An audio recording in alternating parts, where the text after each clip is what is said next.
Que nous disent les journaux aujourd'hui? C'est la question que nous allons poser à Ouidjidji. À nouveau, bonsoir. Lundi 31 octobre 2022, nous démarrons cette revue avec le dépôt de dossiers de candidature, le point des 2 premiers jours. Ce samedi 29 octobre 2022, à la Sénat, agents électoraux commis à l'enregistrement des dossiers de candidature aux élections législatives de janvier 2022, observateurs et journalistes attendent toujours de voir de potentiels candidats. Aucun parti politique n'a déposé sa liste au deuxième jour de l'enregistrement des dossiers de candidature ouvert le 28 octobre 2022. Après sa démission du bloc républicain, Jean-Baptiste Ronguet adhère à l'UDBN, président de l'ex-coalition Bénin en route, et certains de ses anciens membres ont fait leur adhésion ce samedi 29 octobre 2022 à l'Union démocratique pour un Bénin nouveau. Au nom de mes camarades, je prononce la fusion de la coalition Bénin en route avec le parti UDBN pour former un regroupement politique plus fort, plus émergé, a déclaré Jean-Baptiste Ronguet. Lutte contre le terrorisme à Karimama, la circulation des engins à 2 et 3 roues réglementés. Les engins à 2 et 3 roues ne doivent plus circuler n'importe comment sur le territoire de la commune de Karimama. Le maire Issifou Soulé Sambo Saï, à travers un arrêté, a réglementé la circulation de ces engins. Ainsi, de 22h à 6h du matin, aucun motocycliste ne doit circuler. Il en est de même pour les tricycles. L'arrêté du maire impose des fouilles des forces de défense et de sécurité à toute personne en circulation durant la tranche horaire, outre les moyens interdits.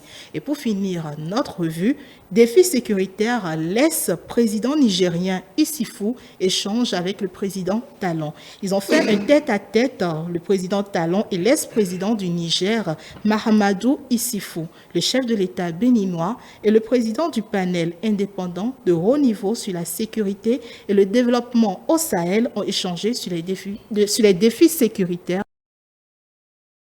Donc, c'est un peu ce que les journaux nous ont présenté aujourd'hui. Cette décision du maire de Karibama est quand même pas déjà vers la sécurisation encore des personnes et des biens dans cette localité. Évidemment, au regard de ce qui s'est passé la semaine dernière, il faut justement faire des actions fortes pour calmer la population et leur assurer une certaine quiétude.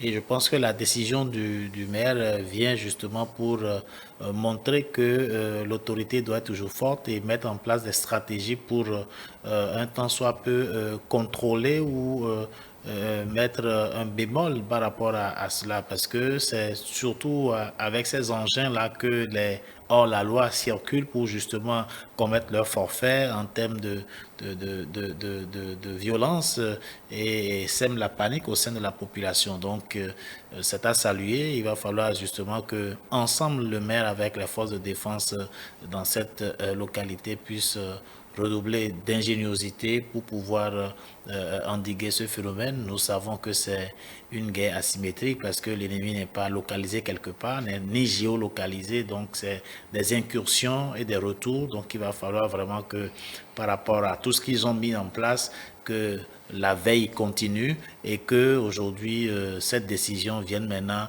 renforcer davantage et donne plus d'atouts aux forces de défense de sécurité pour pouvoir contrôler systématiquement tout ce qui est engin à 2 roues et qui circule justement selon cette tranche horaire proscrite. Oui, oui, Dieu.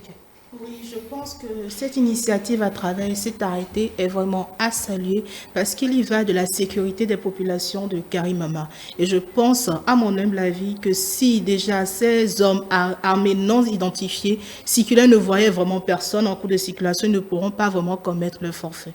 D'accord. Émeric, rapidement pour partir. Je pense que l'essentiel est dit. L'essentiel est dit, vous n'avez rien à ajouter. C'est certes une bonne chose, mais lorsque des cas de santé ou de maladie pourraient se présenter, comment est-ce que les forces pourraient s'y prendre? Non, je pense qu'il n'y a pas de décision sans analyse et donc je pense que tous ces paramètres doivent être pris en compte pour que, en tout cas, rien n'ébranle la décision qui a été prise. D'accord. Amis téléspectateurs, comme je vous le disais, nous parlerons, donc ça se discute ce soir de cette sortie médiatique du directeur général des impôts, Nicolas Yenoussi, qui a expliqué que tous ceux qui sont en règle ont reçu leurs quitus fiscaux. Les analyses de tous ceux qui viennent sur ce plateau, vous le saurez à 19h30, juste après le passage de Wichedi pour Wadiapo ce soir. Vous gardez toujours le suspense pour les sujets. À tout à l'heure, donc, chers amis téléspectateurs, pour les rubriques qui restent. À 19h, le journal avec Émeric Okoupeli. Après, nous parlons de Wadiapo. Ensuite, ça se discute et la suite, vous connaissez.